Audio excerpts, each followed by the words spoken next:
ati anaaf gidduu galeessa jajannaa koo ati anaaf hiika ijoo weedduu koo ati anaaf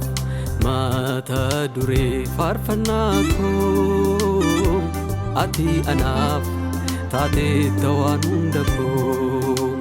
siin faarsaa an siin faarfadhaa siin faarsaa an siin faarfadhaa siin faarsaa an siin faarfadhaa siin faarsaa an siin faarfadhaa.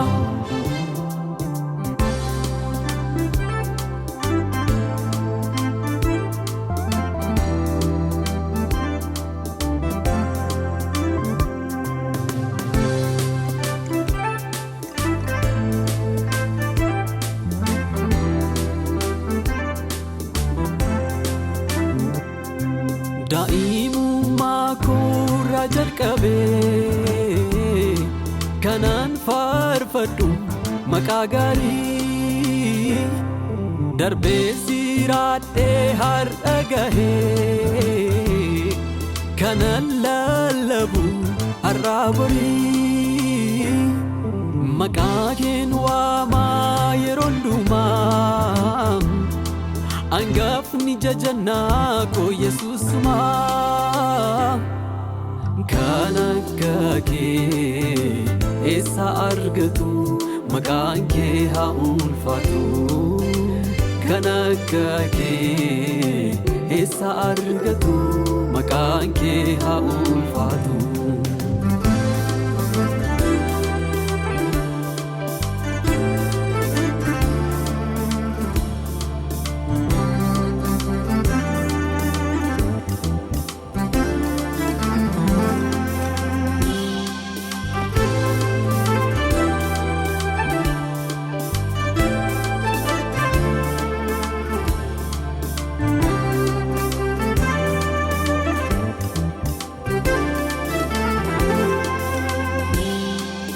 yaa Yesuus koo ati hundee kooti